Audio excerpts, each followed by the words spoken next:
రాత్రి నిద్రలో ఒక్కసారి భయంకరమైన కలను చూసిన తర్వాత మన మనస్సు గజగజలాడిపోతుంది.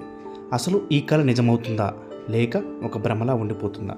అంతేకాదు, అదే కల మళ్ళీ మళ్ళీ వస్తూ ఉంటే అది ఏమైనా నిజంగా జరగబోయే ప్రమాదానికి హెచ్చరిక?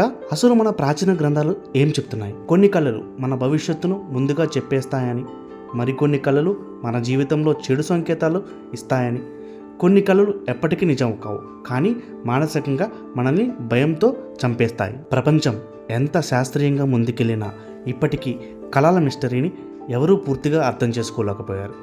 అసలు పురాణాలు చెబుతున్న కళల రహస్యాలు ఏమిటి? శాస్త్రవేత్తలు చెప్పే మైండ్ గేమ్ థియరీలేంటి? కొన్ని ప్రత్యేకమైన రాత్రుల్లో మాత్రమే వచ్చే చెడు కళలకు ఉన్న శక్తి ఏమిటి? రెగ్యులర్గా రాత్రులు పీడకలలో ఎప్పుడూ ఒకే వ్యక్తిని చూడటం, ఎవరో మన వెంట వస్తున్నట్టు అనిపించడం, కళలో చనిపోయిన వారు కనిపించడం మనకు భవిష్యత్తులో జరగబోయే ప్రమాదానికి సంకేతమా?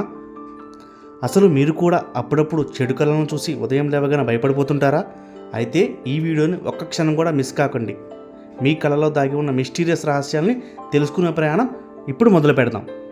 వీడియోలోకి వెళ్ళే ముందు మన ఛానల్ని ఇంకా సబ్స్క్రైబ్ చేసుకోకపోతే సబ్స్క్రైబ్ చేసుకోండి, అలాగే లైక్ అండ్ షేర్ కూడా చేసేయండి.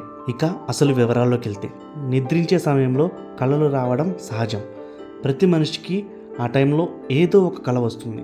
వాటిలో కొన్ని మామూలుగా ఉంటే కొన్ని కళలు భయపెట్టేవిగా ఉంటాయి. సాధారణంగా మనకు కళలు అస్సలు గుర్తుండవు. కొన్ని కళలు కొద్ది నిమిషాల పాటో, కొన్ని గంటల పాటో, కొన్ని రోజుల పాటో ఉంటాయి.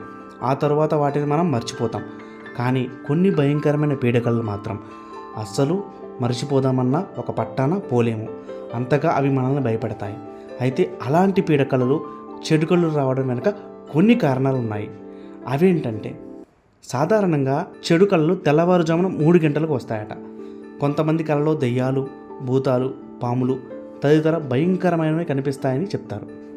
ఇంకొందరికి తాము ఎక్కడో పడిపోతున్నట్లు, ఎవరో తమను హత్య చేస్తున్నట్లు, లేదంటే వారే ఎవరినో హత్య చేస్తున్నట్లు, గొడవలు పడినట్లు కళ్ళు వస్తుంటాయట.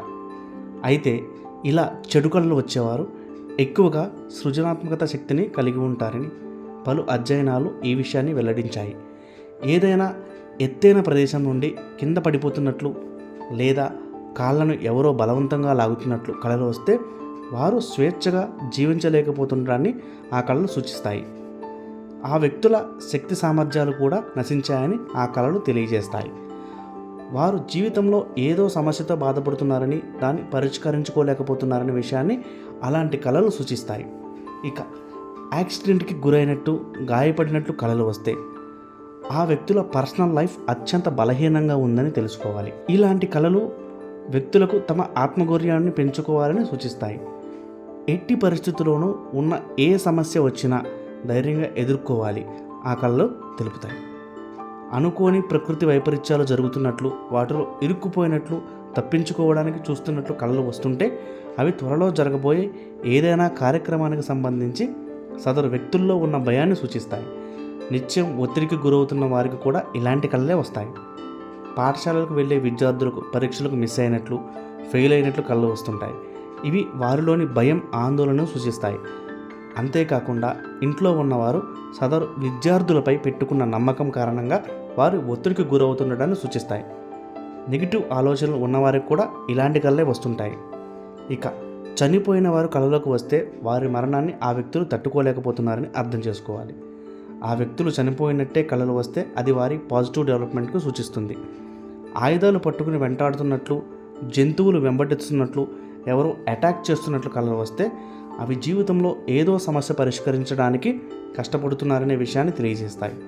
ఒక్కోసారి మన జీవిత భాగస్వామి మనకు దూరంగా వెళ్ళిపోయినట్టు, లేదో ఎవరో వారిని కిడ్నాప్ చేసినట్లు కళలు వస్తాయి. ఇది మనలో ఉన్న త్యాగశీలతకు తెలియజేస్తుంది. జీవిత భాగస్వామితో సంతోషంగా లేకపోయినా, ఇన్సెక్యూర్ ఫీలింగ్లో ఉన్నా కూడా ఇటువంటి కళలు వస్తాయట. ఎవరో మనల్ని పకడ్బందీగా పట్టుకున్నట్టు, వారు మనల్ని ఉచ్చులోకి దించినట్లు కళలు వస్తే మనం కష్టాల్లో ఉన్నామని అర్థం. ఇష్టం లేని పని చేసినా ఇలాంటి కళలు వస్తాయట. సంబంధ బాంధవ్యాలు, పని ఒత్తిడి కారణాల వల్ల కూడా ఇటువంటి కళలే వస్తాయి. ఇక మనకు మనమే కళలో నగ్నంగా కనపడితే మన ఆత్మగౌరవం తగ్గిపోయినట్టు, దాని గురించే మనం కలత చెందుతున్నట్లు అర్థం చేసుకోవాలి. లోపల ఎక్కువగా భయంగా ఉన్న వారికి కూడా ఇలాంటి కళలు వస్తాయి. చాలామంది తమకు కలలో పాములు కనపడితే బాగా భయపడిపోతారు. నెగిటివ్ ఆలోచనలు ఎక్కువగా ఉన్నవారికి తమను తాము రక్షించుకోవాలని సూచిస్తే ఇలాంటి కళలు వస్తాయట. సమస్యలను పరిష్కరించుకోబోతున్న వారికి కూడా ఇలాంటి కళలే వస్తాయి. సో చూశారు కదా ఫ్రెండ్స్, మనం కళలు రెగ్యులర్గా ఏ కళలు వస్తాయి అన్న విషయాలపై క్లుప్తంగా ఈ వీడియోలో తెలుసుకున్నాం కదా. సో ఈ వీడియోపై మీ అభిప్రాయాలను కామెంట్ రూపంలో పోస్ట్ చేయండి. సో ఈ వీడియో మీకు నచ్చినట్లయితే మా ఛానల్ని సబ్స్క్రైబ్ చేయండి, అలాగే లైక్ అండ్ షేర్ కూడా చేయండి. Thank you.